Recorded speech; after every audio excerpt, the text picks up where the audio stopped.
Saya berharap Bapak Prabowo dari pidatonya tadi, Mbak Sarah tadi katakan bahwa beliau itu apa yang diucapkan itu yang dilakukan.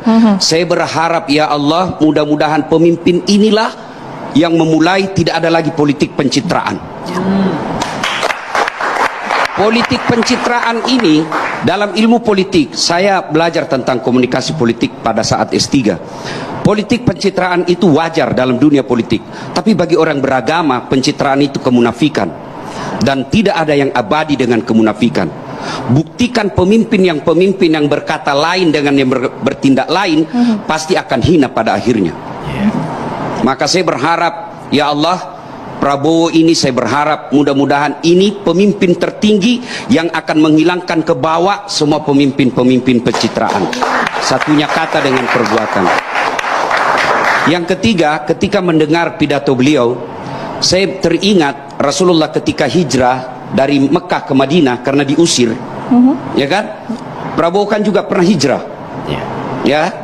Dan hampir semua nabi itu melakukan perjalanan jauh. Rasulullah melakukan perjalanan jauh hijrah dari Mekah ke Madinah karena diusir. Ya kan? Prabowo kan juga pernah hijrah. Ya. Dan hampir semua nabi itu melakukan perjalanan jauh. Rasulullah melakukan perjalanan jauh dari Mekah ke Syam, yang kita kenal dengan Syria sekarang. Ibrahim alaihissalam melakukan perjalanan jauh dari Syam ke Mekah. Itu pesannya, kalau mau jadi pemimpin harus punya wawasan yang luas. Tidak boleh menjadi katak dalam tempurung. Harus baca perkembangan dunia. Dan Bapak Prabowo bisa dilihat pergaulan internasionalnya dengan pandainya berbahasa dengan beberapa bahasa. Seperti sekarang ini baru berkunjung dari beberapa negara, bosku ya, semenjak dia jadi presiden ya, bosku ya. Nah, ketika saya dengar pidatonya, inilah yang Nabi katakan ketika beliau hijrah ke Madinah. Satu, utlubul ilma, tuntut ilmu pengetahuan. Yang kedua, kata Nabi pada saat itu, ahsin kalamaka, haluskan tutur katamu. Negara kita ini sudah kehilangan tutur kata yang baik. Memaki kita boleh tidak setuju, tapi jangan memaki. Coba ketika kita berjamaah, imam boleh diprotes, imam boleh ketika dia salah, kita tidak boleh ikuti yang salah, tapi ada aturan mainnya. Ketika imam mestinya ruku, dia sujud, saya harus luruskan. Tapi tidak semua harus teriak, ada aturan mainnya. Imamnya di sini, yang belakang sebelah kanan itu harus ngomong. Siapa kalau dalam struktur negara, anggota DPR, jangan kau diam. Caranya menegur kalau berjamaah. Jangan kau diam anggota DPR ya, itu maksudnya. Tidak dikatakan, "Oh imam salah kau." Tidak dipukul pantatnya, "Oh imam keliru kau." Tidak, tapi apa yang diucapkan? Subhanallah, Maha suci Allah. Itu pendidikan moral dari agama. Pendidikan dalam berjamaah. Kalau salah imammu, jangan kau ikuti, tegur, tetapi dengan tetap adalah ahsin kalamak, tuturkan tutur katamu yang baik. Itulah Nabi mengajarkan kepada kita, ya Rasul, untuk apa kau diutus kamu ke bumi ini? Mencerdaskan kumpulan bangsa, bukan itu saja, tapi apa kata Nabi? Liutammimal makarimil akhlak, memperbaiki akhlak manusia.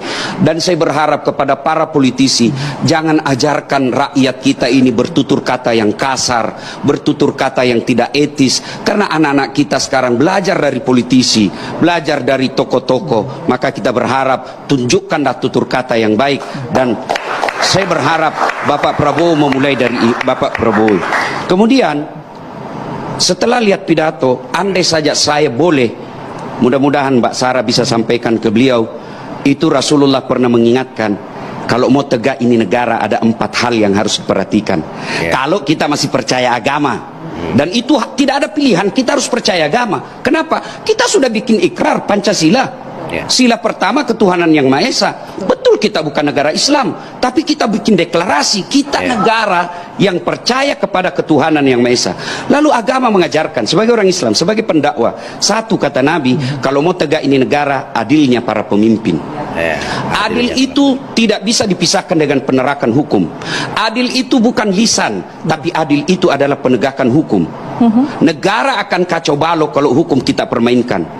Kenapa ada ribut-ribut di akhir kekuasaan rezim sekarang? Karena ada kecenderungan hukum ini dipermainkan. Saya belajar lihat negara Amerika, pergantian pemimpinnya, tapi apa yang tidak pernah berubah? Mereka menghargai hukumnya. Agama itu hukum. Tidak ada gunanya ada negara kalau tidak ada hukum yang ditegakkan. Maka saya berharap kepemimpinan baru ini, saya mohon dengan hormat kepada Pak Prabowo, tegakkan hukum seadil-adilnya. Insya Allah kalau hukum ditegakkan seadil-adilnya, maka rakyat pasti mendukung sepenuh dan tidak perlu kampanye 2 periode. Akan 2 periode otomatis kalau dia bermimpin dengan adil. Tepuk tangannya, Bu.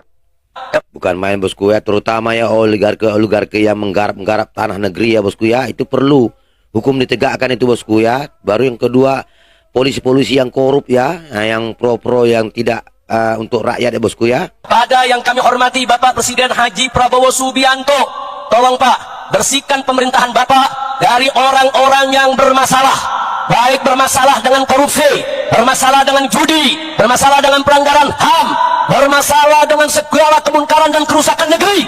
Jangan mereka dibiarkan proses hukum, tegakkan keadilan bagi bangsa Indonesia. Nggak peduli, saudara, apakah itu Jokowi ataupun Fufu Fafa dan semua kroni-kroninya yang terlibat syarat keperadilan. Kita mohon kepada Allah agar Bapak Presiden Prabowo Subianto diberikan kekuatan oleh Allah. Amin. Diberikan Amin ya Allah. sehat walafiat. Amin. Agar mampu untuk memimpin negara Indonesia. Al-Fatihah. Agar pemerintahan Prabowo ini dibersihkan dari orang-orang bermasalah, orang-orang yang selama ini bikin susah rakyat, sehingga Bapak Presiden Prabowo dan kabinetnya ke depan saudara bisa memimpin negara ini dengan baik tanpa diganggu lagi oleh orang-orang yang selama ini memang selalu menjadi sumber masalah. Ala hadhihi niyah. Langkah-langkah cepat. Yang pertama itu menurut saya Pak Prabowo harus tangkap Jokowi. Karena Prabowo sendiri berjanji, saya akan kejar koruptor sampai ke Antartika. Padahal koruptor itu adanya di Solo, Pak Prabowo. Di antara kita. Di antara Pak Prabowo, bukan antara kita. Bukan di Antartika. Bukan di Antartika, di antara Pak Prabowo Dan Jokowi. dan Jokowi. Dan juga menteri-menterinya itu yang dekat Pak Prabowo. Bukan di gurun pasir. Bukan, Bukan di gurun pasir. bukan di gurun pasir. Pak Prabowo kalau ngomong jangan ngaco-ngaco dong. Kita pakai bahasanya Pak Riza Ramli lah. Jangan ngaco-ngaco. Itu orang semuanya dekat sama Pak Prabowo. Tangkap, sita harta-hartanya untuk rakyat. Mungkin butuh proses ya bang ya, pakai strategi juga cara menangkap mereka bang, nggak segampang itu tinggal plap gitu. Karena mereka juga punya senjata-senjata yang rahasia bang. Agar apa? Agar APBN punya anggaran nih yang sekarang ini terkeok-keok gitu loh Pak Prabowo. Yes. Apalagi tuh penjahat-penjahat sumber daya alam tuh, batu bara, nikel, gas, minyak, kelapa sawit. Sikat Bapak Prabowo. Kalau Prabowo nggak berani itu, jangan berharap kita salut sama Pak Prabowo. Tapi kalau Pak Prabowo berani, saya yakin seluruh rakyat Indonesia mendukung Pak Prabowo. Ada, bukan di belakang, di depan Pak Prabowo. Nah permasalahannya hari ini, apakah Pak Prabowo berani?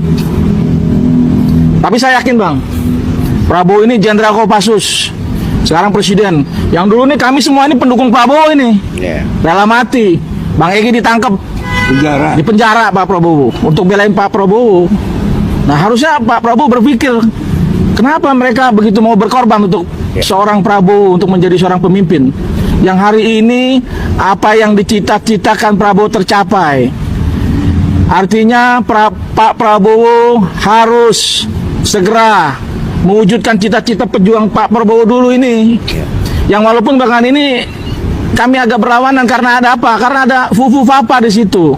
Ada Gibran yang kita tahu Gibran juga seperti bapaknya. Ijazahnya palsu. Ijazahnya palsu.